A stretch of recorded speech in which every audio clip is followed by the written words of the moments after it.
All right. So it looks like it is now 6 p.m. and welcome everyone joining us for tonight's virtual gallery talk. My name is Everett and I work with the exhibitions and programs team here at the Santa Cruz Museum of Art and History. And we're joined by the Emma Laser, who has been phenomenal in helping us coordinate this series. And thank you so much everyone for joining us tonight. We're gonna have some really beautiful work to talk and share through this evening. But to get us started off, I'm gonna go ahead and start with the land acknowledgement tonight. And the land on which we gather here at the MAH is the unceded territory of the Awaswas-speaking Yuibi tribe. The Amamutsan tribal band, comprised of descendants of indigenous peoples taken to missions Santa Cruz and San Juan Bautista during Spanish colonialization of the Central Coast, is today working hard to restore traditional stewardship practices on these lands and heal from historical trauma. Tonight, we'll be going into part 2 of this 6-part series. And I just wanted to take a moment to thank all of our MAH members who are joining us this evening for your support. You make these programs possible, so thank you to each and every one of you. And just wanted to also remind folks that if you are a member, you have access to all of these events for free and have some advance notice and some great email communications that give you a little bit more information on what's going on at the MAH. So if you're not already a member, I encourage you to join us. Just a couple of reminders about some upcoming events that we've got. We have a virtual family day that'll be coming up on March 13th, and you can find more information about that on our website. And also just to let folks know that we are still currently in purple tier, but once we hit the red tier, we will start doing limited timed admission. And so just to let folks know that members and exhibiting artists will be some of the first folks who will have access to our exhibitions and programs once we reopen to the public. And so we're getting real excited to do that. And so before we go into this specific section, I just wanted to talk a little bit more about this exhibition as a whole. And I'll start us off with an essay that's kind of been popping up a lot throughout the last year. And it's an essay by Antarati Roy, and it's called "The Pandemic is a Portal." And here's just a brief quote from that essay, and I encourage you to read that essay, and I'll put a link to that in the chat too for anybody who wants to check it out later. But historically, pandemics have forced humans to break with the past and imagine their world anew. This one is no different. It is a portal, a gateway between one world and the next. We can choose to walk through it, dragging the carcasses of our prejudice and hatred, our avarice, our data banks and dead ideas, our dead rivers and smoky skies behind us, or we can walk through lightly with little luggage, ready to imagine another world. And so this exhibition is, a celebration of the artwork and creativity and mutual support that artists throughout Santa Cruz County have been using to process this moment. But also just a reminder that this isn't the first global pandemic and it won't be the last. And COVID-19 has served as a reminder that our lives are always marked by uncertainty. But thankfully, art can give us the space to grieve, process, and heal during these difficult times. If the pandemic is a portal for imagining a better world, our creativity can provide us with the tools we need to move through it. So from murals and portraits in isolation to artworks providing emotional support to essential workers, this exhibition offers an opportunity to share our collective experience at this moment. Featuring the work of over 60 local artists in these uncertain times highlights the creativity and compassion of Santa Cruz County during this global pandemic. This exhibition is organized into 6 sections, and tonight we're going to be going through section 2. And in this section, we're looking at artworks that deal with different processes of grief and grieving. When people submitted artworks to this show, there wasn't necessarily a section that people submitted artwork to, but they're kind of organized based off of some themes that kind of kept coming up for folks. And so This is one where there were several themes of how different people are processing this just immense grief that we're really all going through in varying degrees at this point. Everyone's experiencing this pandemic differently, and we just wanted to take some time to honor everyone's individual response to that. Just to kind of give folks a heads up too, some of the content that we're going to be talking about tonight is pretty emotional and is a little bit heavy. So we just want everyone to take a warning just in terms of like doing what you need to take care of yourselves. If you are feeling a little bit overwhelmed, or if you need to take a break, just go ahead and put it on mute. We'll be here when you get back.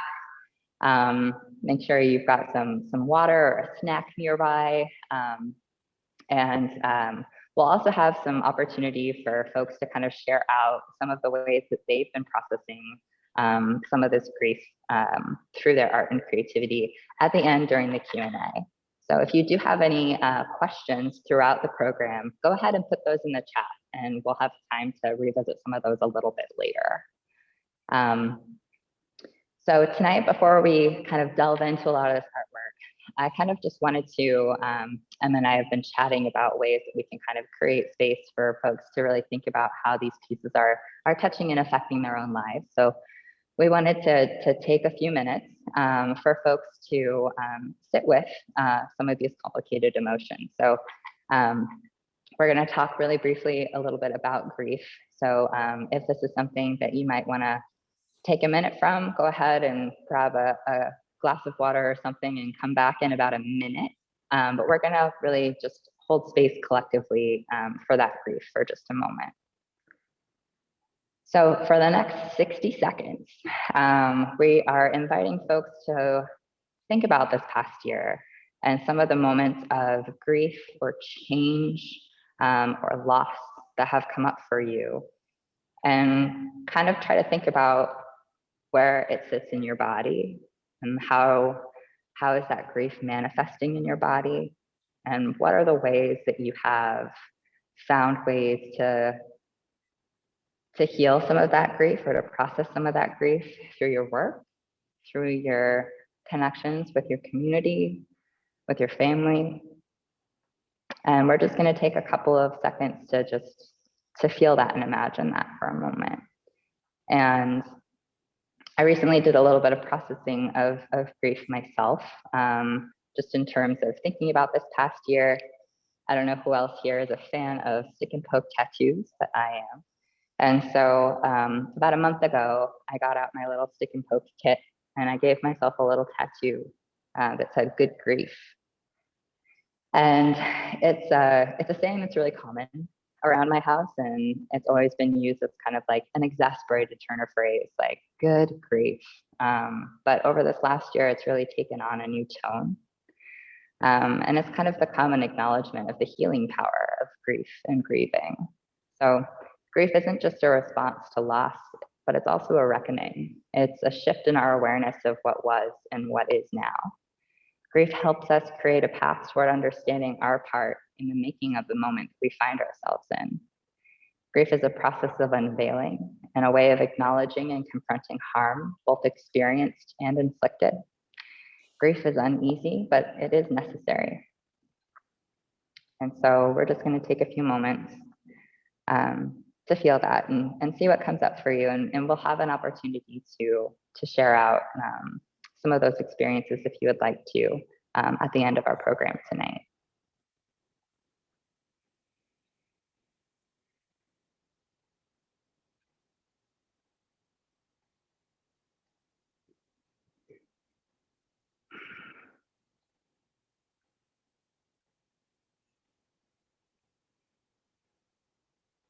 Thank you for taking the time to sit with us.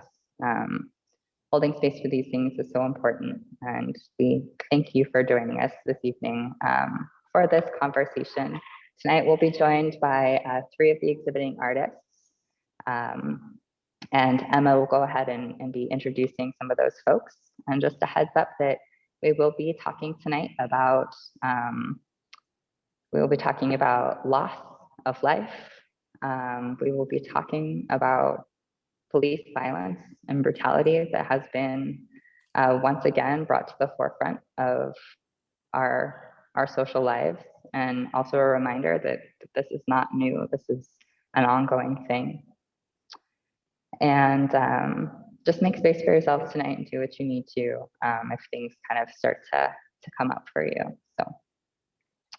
So now I'm going to go ahead and turn it over to Emma Laser, who's been working with our exhibits team on programming, and she'll walk you through some of the works on view in this section. And thank you again so much for joining us tonight. So take it away, Emma. Thank you, Everett. I used to think that there would one day be a vaccine, that if enough Black people named the virus, explained it, demonstrated how it operates, videoed its effects, protested it peacefully, revealed how widespread it really is, how the symptoms arise, and how many Americans keep giving it to each other, irresponsibly and shamefully, generation after generation, causing intolerable and unending damage both to individual bodies and to the body politic. I thought that knowledge became as widespread as it could possibly be managed or imagined, that maybe we would finally reach some kind of herd immunity. This piece is from Zadie Smith in her 6-part essay series called Intimations. And if this is inspiring you, I would highly recommend for you to take a look at it. Everett's going to pop it in the chat for you now. There's a great audiobook also narrated by Zadie for you as well. So this pandemic has laid bare the inequities created by our social systems for centuries. The disproportionate impact of the virus on the health and well-being of Black and Brown communities sheds light on the systemic injustice of our country. As we make time to collectively grieve and recover from this virus, we must also work to heal the trauma of systemic racism to create a more equitable world for everyone. The first piece tonight that we're going to share with you is called Saffron Ribbons in Grief and Solidarity by Sarah Freelander and the AART. I'm going to take a moment to stop sharing my screen so that Everett can provide an immersive experience for you here.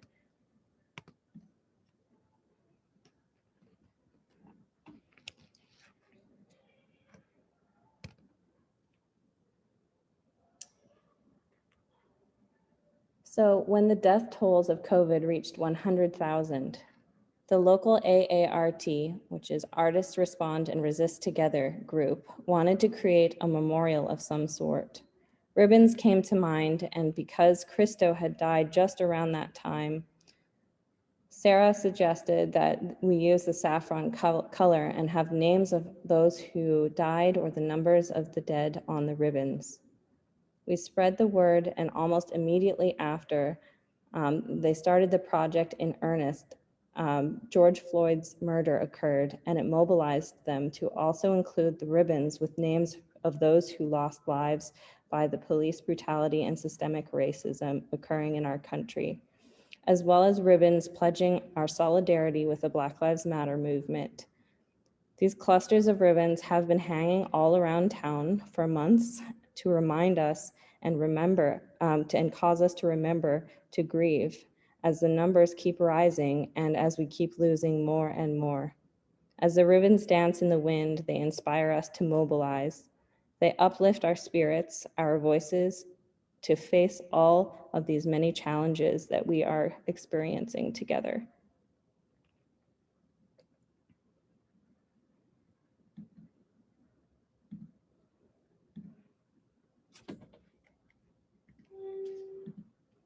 This next piece, Ofrenda, is an acrylic on canvas board and is by Jasmin Zatra. I'm going to share a short video that Jasmin recorded that describes her work in greater detail, but before I do, let me introduce her to you. Jasmin is a 26-year-old multicultural artist from Santa Cruz, California. She grew up influenced by food, celebrations, and traditions from both her Jewish and Mexican sides of her family. Since the age of 3, when she first picked up a paintbrush, Jasmin has loved to create art. Her favorite medium is acrylic, and her work includes themes of femininity, nature, and duality.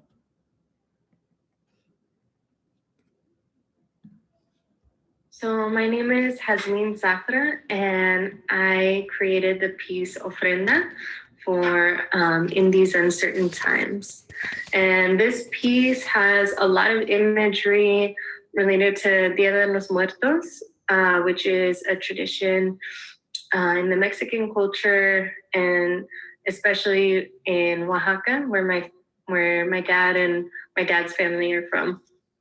And originally, I didn't know that this was the direction that this piece was going to take. I feel like it sort of came through me instead of from me. And I knew originally that I wanted to have a woman with sunflowers on her head. And then as I was sketching, it sort of went in this other direction, and I just went with it. And to me, this piece has a lot of strength. It's sort of this like maternal strength that is both like very protective and also very gentle at the same time. In the Catrina's hands, there's some skulls, sort of like sugar skulls, and then also fruit and cempasúchil flowers. And cempasúchil is the traditional flower that's used to adorn altars for Day of the Dead. And it also has this duality with the half woman, half skeleton. And to me, that's a lot about the sort of interconnection between life and death. And especially with this celebration of Dia de los Muertos, it is viewing death as not sort of this concrete end, but this continuation of life in a different form. And when we set up the altars, it's really a way to invite our ancestors and our loved ones back in. So this piece has all that symbolism to me. And the word ofrenda is translated into offering. So it's the physical offering that you leave out for the loved ones. And then also in English, offering can also be a verb. So the act of offering something. And that's what I wanted to do with this piece, to offer something for the community, offer something for my ancestors, for my loved ones. I know this year was a very difficult one for a lot of people, including myself. We lost several family members, and my grandfather died right before the pandemic really hit. And so luckily we were able to say our goodbyes and be there for him in the last stage of his life.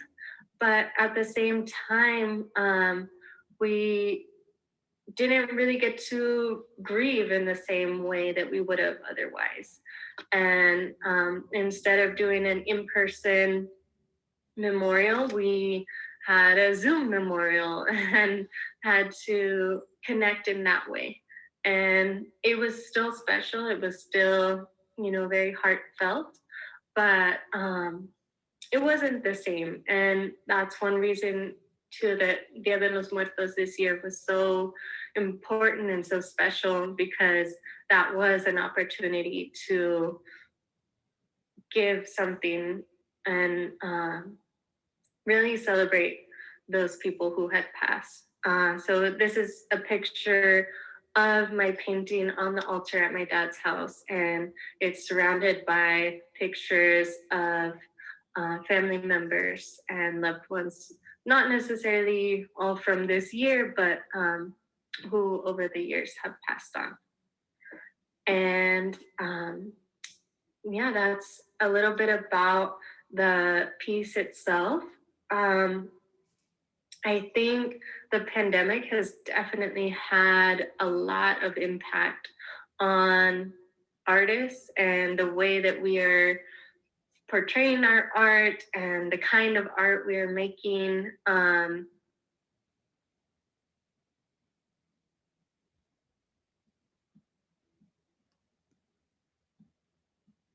One moment, I think that it stopped playing. They will come back to us.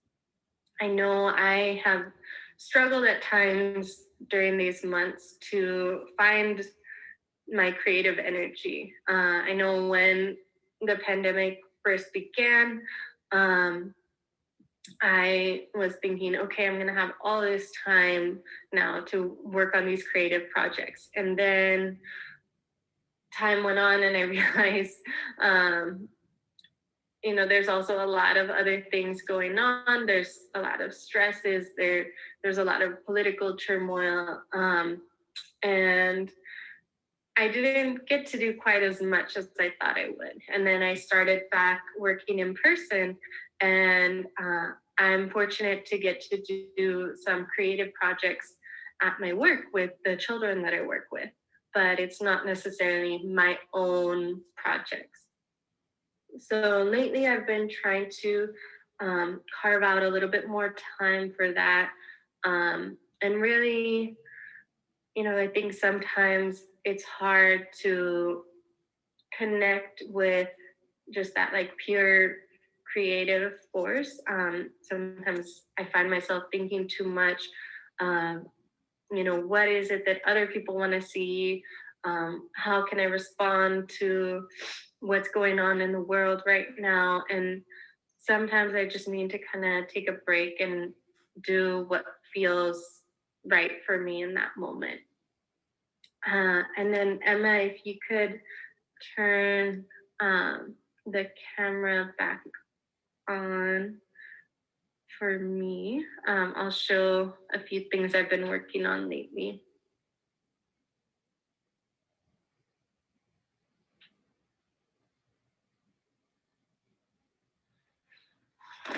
So this is a painting that I did recently, reflecting a little bit on the wildfires that we had earlier this year, and also just the resiliency of the forest and of ourselves. So, these redwoods are hundreds of years old. They've seen forest fires, they've survived forest fires, and I feel like that is definitely also like a metaphor for the fires that we have in our lives that we endure and actually, come out stronger for.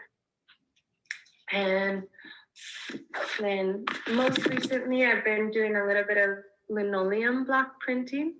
And this was the most recent one. It's a rooted heart. And those were really fun. And I got to play around with doing the linoleum carving and just doing different line work, which I really enjoyed. So yeah, that's what I've been working on lately. And I hope that when people come to these Zoom talks, they're able to connect with the artwork and the artists, and hopefully in a short period of time we can reconvene in person. And I think there's a lot of power in art and in gathering to collectively take in art. Thank you. So my name is Jasmin Zatra, and I created the piece Ofrenda for In These Uncertain Times. Sorry about that, little minor glitches, transitioning from video to slideshows. Thank you, Jasmin. And this piece has... And still happening? So my name... Okay, thank you for bearing with me there. Okay, so this next piece is by Samuel Oyster, And he created this work titled When All Else Fails, Make a List. It's with acrylic on panel. He says, as a special needs student and a mental health worker, I found healing through painting the nightmare of COVID. Painting these lists helped me cope with the isolation of public housing where I'm discouraged in going out and I have little access to transportation. So you'll see this painting has combinations of words and lists as well as some imagery here.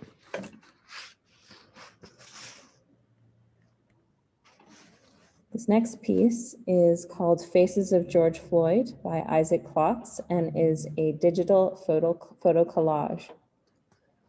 Isaac is with us tonight and has prepared a short video to describe his work. Before Isaac starts, let me share a little bit about him. Isaac founded Half Element Productions in 2002, which is an award-winning production company specializing in hip-hop music videos. Over time, he's directed and or shot over 50 hip-hop music productions and has been the staff photographer for Elemental Hip Hop magazine.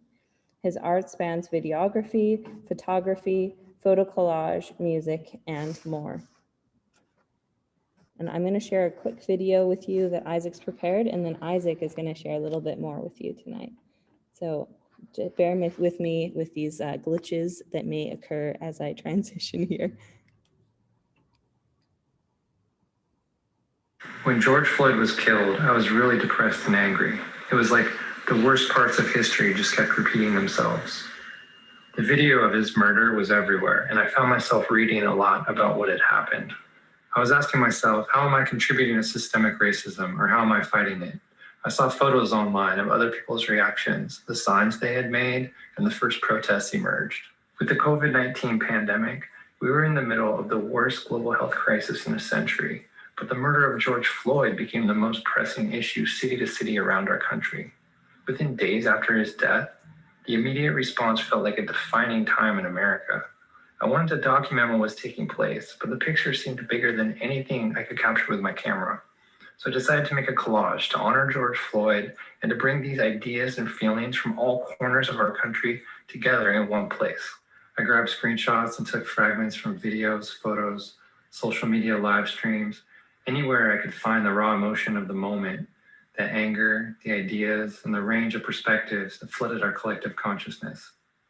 My finished collage composition includes fragments from over 1,500 images in the 5 days following George Floyd's murder. But the world's response would continue for months and throughout 2020. It's devastating to think this image could be Breonna Taylor, Ahmaud Arbery, Tony McDade, Deion Johnson, or thousands of other Americans who have died because of racist or hateful acts. As a country, we are failing. Much individual and collective work is needed to achieve racial equity. I hope this piece serves as a reminder of the challenging moments in 2020 that are still with us and speaks to the connections that we have with each other for the better.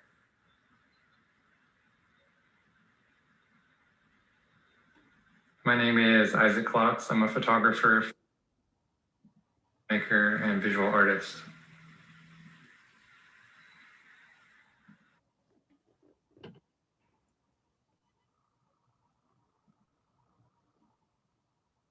Hey, Isaac, if you are here, would you like to go ahead and unmute yourself and share your video?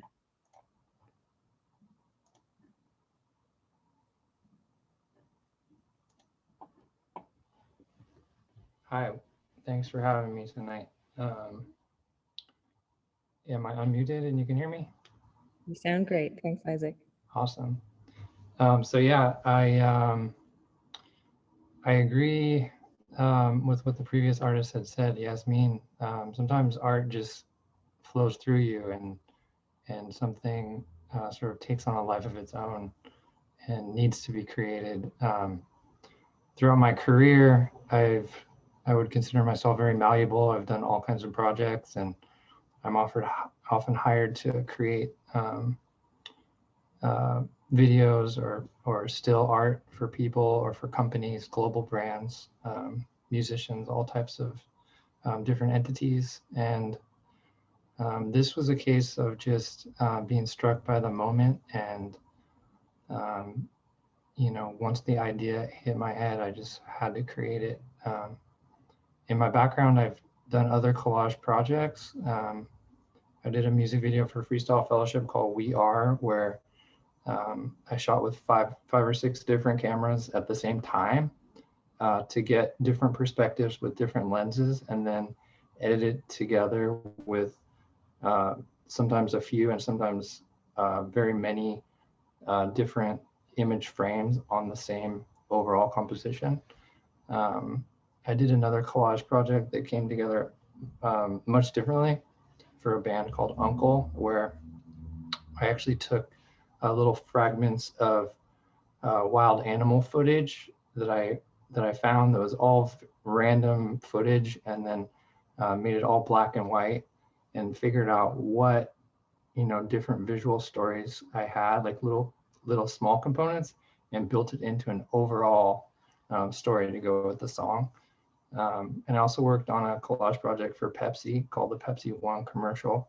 And it's sort of similar to how the George Floyd piece comes together, with a lot of small images that make up some bigger compositions.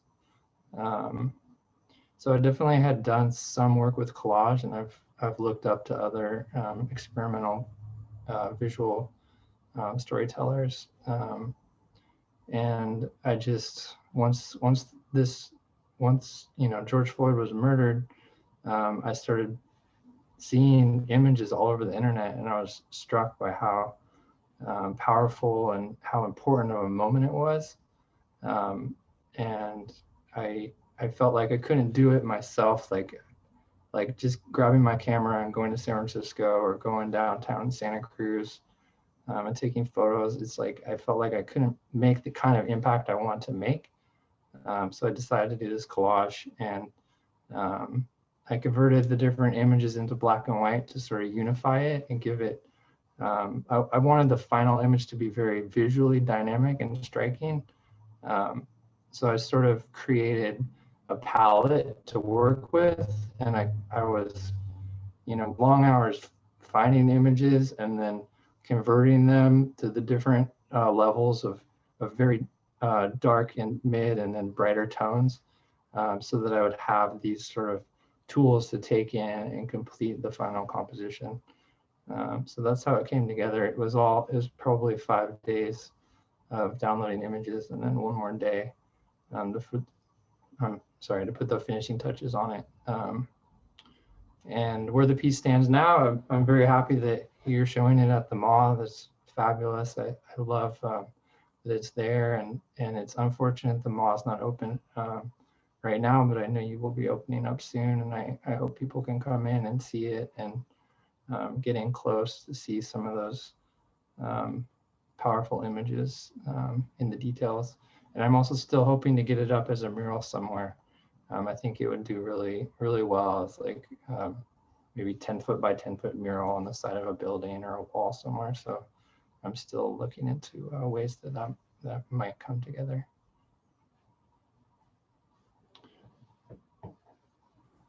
Thank you, Isaac. Did you still want to share your screen and share a video or something as well? Yeah, I can show. Let me see here.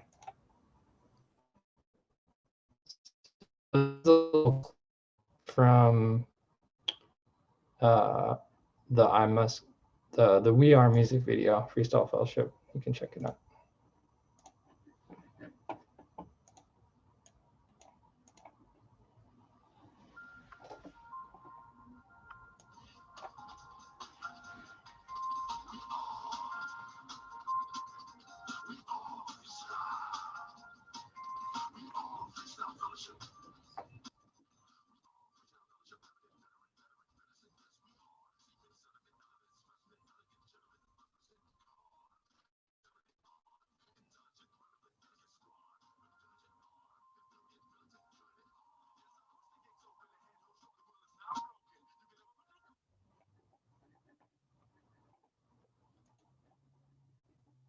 Okay, so so that's another part of my background is I've always been really into hip hop and both making music and working with artists to create music videos. So in hip hop, sampling is a big part of it, and finding fragments from art of the past and flipping it, turning it into something new. So I just really appreciate that kind of aesthetic, the juxtaposition of bringing sounds and elements from, you know, a different generation or a different region of the world and putting them together to create something that's fresh and tells a new, unique story. So I think, you know, 2020 was just one of the toughest years, and I was angry. I was devastated with George Floyd's murder, and the pandemic was real heavy. I think, you know, if there wasn't a pandemic, this art piece may not have come together. If the Trump administration wasn't, you know, adding fuel to the flames of how we felt and how, you know, in the Black Lives Matter movement, you know, maybe it wouldn't have been so big, and maybe I wouldn't have made this piece. But everything just fed into it, and I knew that something, you know, it was a moment that I just couldn't let pass. And I think it's a moment that we all need to remember.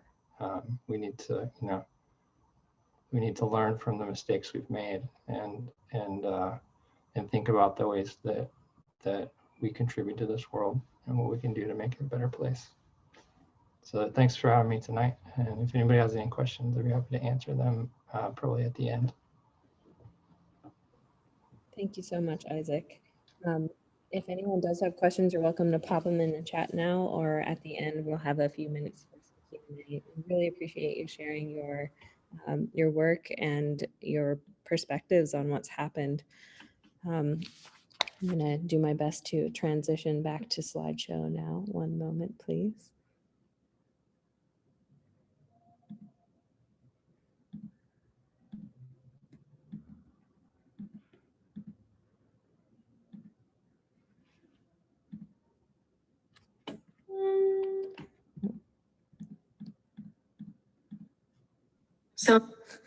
So my name. And here we are. Thank you for your patience there. So this is another impactful piece of George Floyd. This is a graphite drawing by Sheila Cremonini, and in Sheila's words, it connects to the pandemic and represents a time when lives have been taken away, not only by viruses, but by police brutality. This pandemic encapsulates all of the atrocities that we see day by day.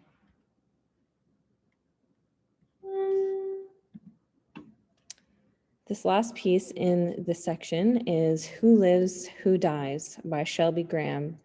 This cyanotype uses algae, sand, and grasses found within text, with found text on cyanotype to imprint the artist's observations of the pandemic, climate crisis, and racial inequities. Shelby Graham is the director curator of the Mary Porter Cessnon Art Gallery at the University of California, Santa Cruz. And Shelby has joined us tonight and will share a little bit more about her work with us. So Shelby, if you would like to unmute, that would be fantastic. Great. Hello. Hi there. Thank you. Thank you so much, Emma. And thank you, Everett, for setting the tone for the evening. You know, we kind of forget. And so you really did set it up well, because now I've been pretty sad throughout this whole presentation. I also want to thank all the artists here tonight. And I'm sorry for your loss, Jasmin. Jasmin, really beautiful ofrenda. And thank you also to the ARRT, the artists who resist and respond together. That's kind of just what Isaac was saying, how we have to kind of respond. And Isaac, your work is fabulous. I love all the pieces, the collage you put together. And anyway, I might call you up to the university to teach a workshop. It's really fantastic stuff. But I do want to just talk about how the pandemic influenced my work. And when I started, I'm a photographer, so all of a sudden I started seeing circles and pandemic shape, virus, coronavirus shapes everywhere. And I had been doing some work with cyanotype, and this is a piece with seaweed, makes that circular shape. But what really hit, and what everyone has been talking about, is during the murder of George Floyd, and how important Black Lives Matter was during the pandemic, and all of a sudden these inequities that we're facing, all of us but we're really hitting some communities harder. Healthcare issues, who lives, who dies. That was really strong. And that was in the pandemic. But then in the George Floyd case, in Black Lives Matter, who lives, who dies with police brutality.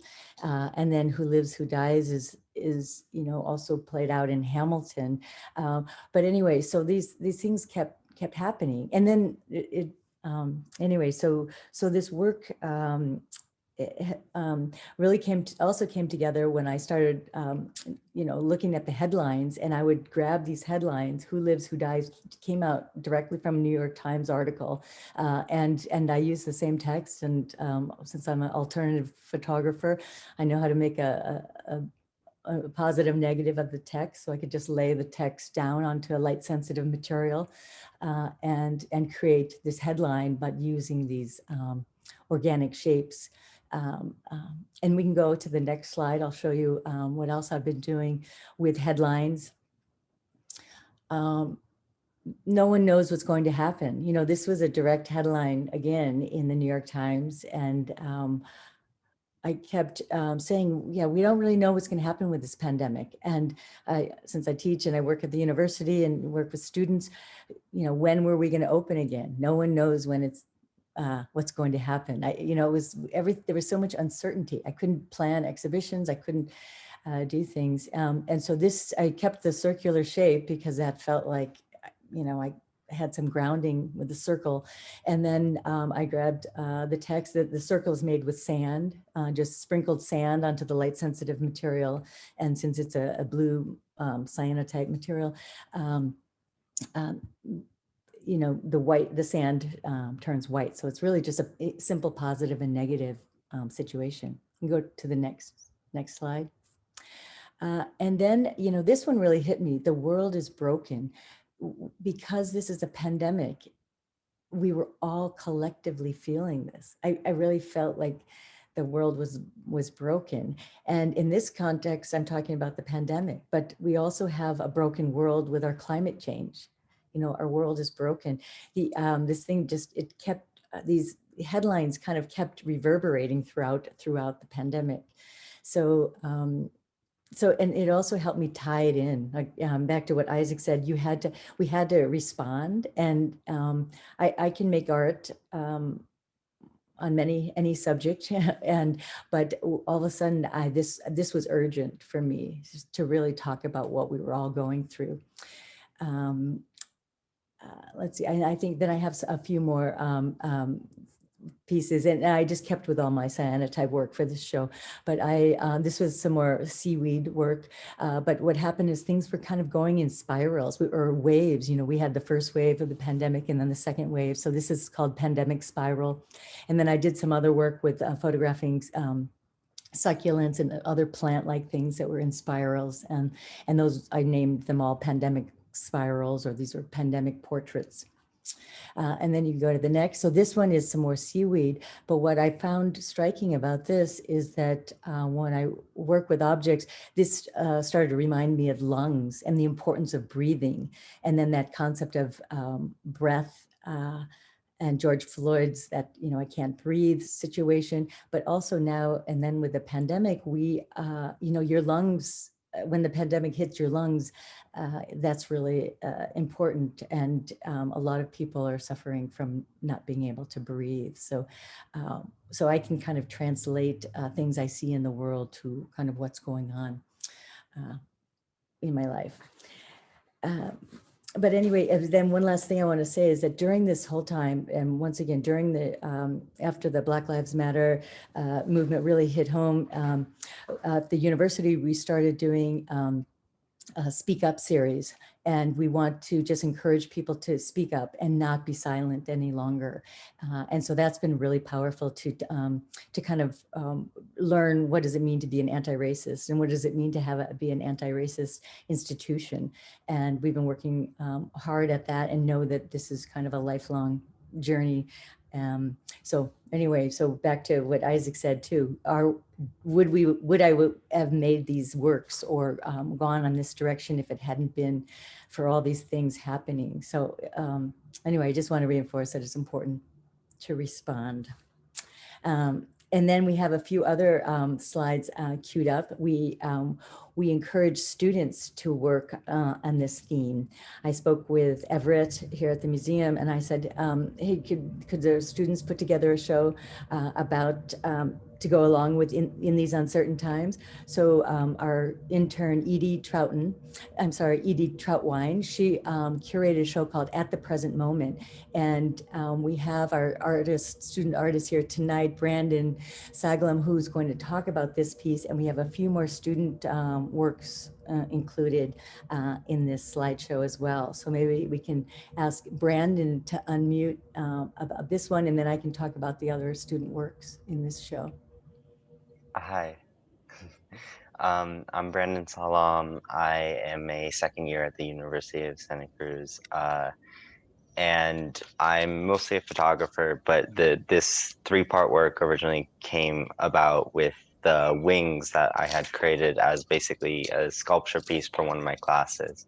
And the key part of that was the material, because I was using envelopes, and basically I thought it was very synonymous with multiple things that were going on during the pandemic. And at the time that I made them was during the election, and a key part in the election and people's hopes for change was mail-in ballots. And so it was this idea of like wings and the representation of hope, and especially when we think of angel wings and the biblical illusion of angels and such, it very is connected as a collective, like knowledge of that is a symbol of hope. And a lot of the photos I take is either, the first photo here is of me being a figure of basically a biblical allusion to an angel, multiple faces, and very blurry, but it's supposed to be bright. And this photo was taken at night, and in post I altered to like basically create greater exposure. The photo I already intentionally had slightly overexposed, and it very contrasts from the other pieces, because this was supposed to be the hopeful representation. And then the other photo is the wings on their own, and they're spotlighted in the darkness. And then my last photo I called Martyr, which is me in the darkness, and I've blackened out the face, and I hold a similar position to when Jesus was crucified, and it's supposed to create this reciprocal differences between the hope and the darkness, and this is our light in the darkness. And to almost quote Amanda Gorman's poem from the inauguration, it was, you can only see the light if you choose to. And I feel like that was something that really connected to me, and that's why like envelopes were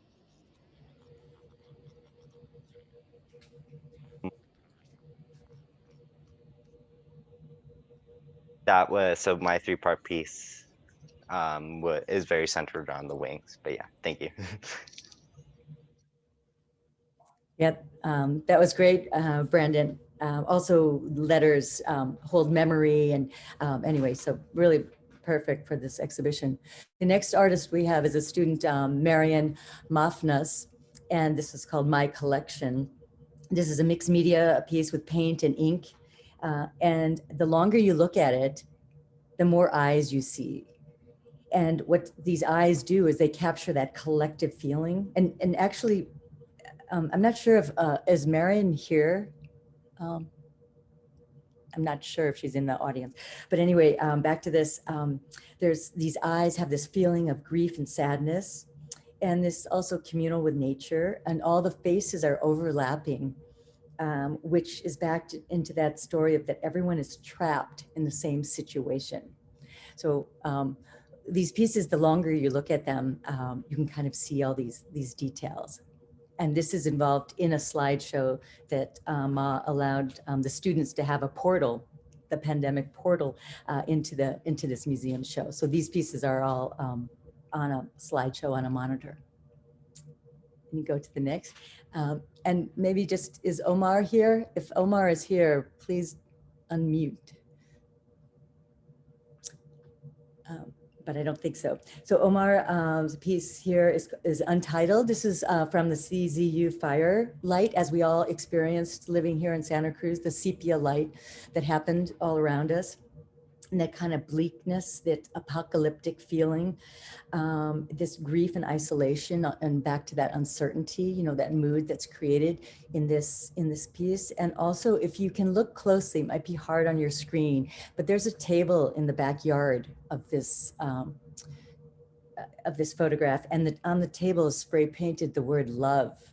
And so it's almost like there's a little ray of hope in this image, and I think that's beautiful. But I also wanted to, if you want to see more of these images, you can see them at art.ucsc.edu/Cezanne, and then look for the underground, Cezanne Underground. But thank you. If there's any questions, I'm happy to chat, and I'm sure there's lots more to talk about. Thank you so much, Shelby and Brendan, for joining us tonight. It was really great to see, you know, how these two exhibitions echo each other in many ways, and seeing all of the different perspectives and feelings that have come over this past year through all of the many challenges that we've had. So I think at this point, we're going to actually turn it over to the audience to ask any questions. Everett, is there any questions or comments perhaps in the chat right now? And actually, wait one moment before we dive into that. I just want to reiterate how grateful we are for all of the artists who joined us tonight, for sharing your work, and for those of you that shared in terms of presenting tonight. We really appreciate you joining us. It really added a lot to this virtual event, and we couldn't do it without you. So thank you so much for being here. Everett, I'll turn it over to you. Thank you so much, Emma, and thank you so much to Shelby, and to Isaac, and to Jasmin, and to everyone who shared their work with us for this exhibition, but particularly for this evening. Some really heavy stuff, but also just like such important conversations to be having, not just in this moment, but to kind of carry on with us. So I looked through the chat and I did not see any specific questions, but if you do have any for any of the artists who spoke this evening, or for us about the show, we do have a few minutes to answer those questions. And also, if we want to kind of go back a little bit to our conversation and the moment that we shared earlier tonight, if you have anything that came up for you during that time that you would like to share or reflect about, now is the great time. So if you just maybe want to either mention the chat, or you can go ahead and unmute yourself. We do have a few minutes for that. Let's see. Looks like we've got a question from Regina, asking if, Isaac, can you tell us more about where the mural might be located if you are going to be doing a mural? So I've been looking for options. So I'm open to anywhere, hopefully a place where someone can walk up and view up close and also get a wider perspective. I've reached out to a number of building owners in like San Francisco, Oakland, Berkeley, Santa Cruz, And had a few leads, but nothing that hit all the way home. Had one location that kind of backed out right at the time that it might be going up. So yeah, if anyone has any ideas, feel free to reach out on Instagram, IA831. Isaac, do you want to put your Instagram handle in the chat so folks could reach out to you that way? Oh, for sure. That's a good idea. Thank you. And yeah, thanks so much for having me. It's been really nice to hear all these stories. And it's just, you know, all the bad that happened. There's also the connection and the inspiration of seeing how humanity responds to these challenging times, and how artists find ways to interpret, you know, these emotions and put them into sometimes really beautiful images. And it was great to see your work, Shelby, and the clip from Jasmin, her work as well.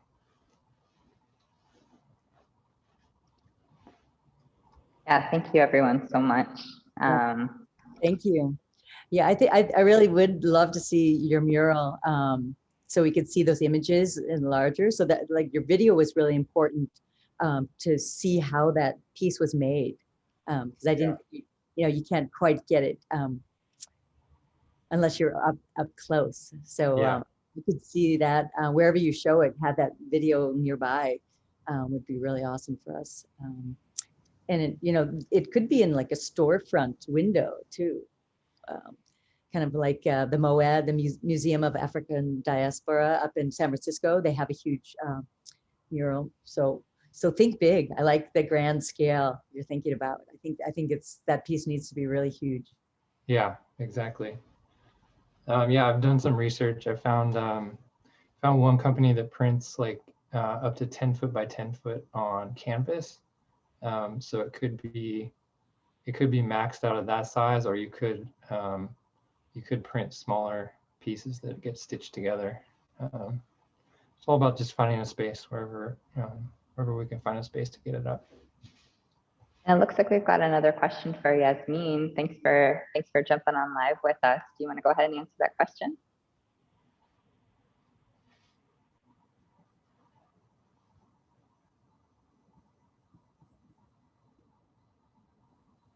Oh, I think you have to unmute yourself if you are not already.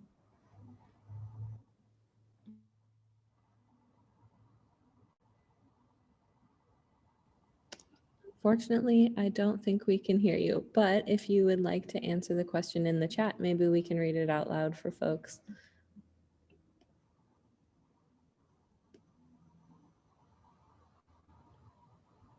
So the question from Finn is, Jasmin, your paintings were so beautifully luminous. Could you talk about how you see light and color in your work and in your day-to-day life?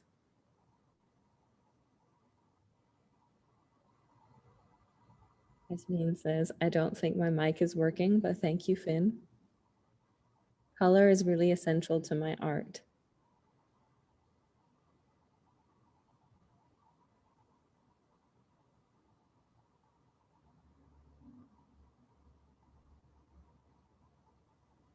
Yeah, thanks for bearing with us and all of our technical difficulties in this age of Zoom.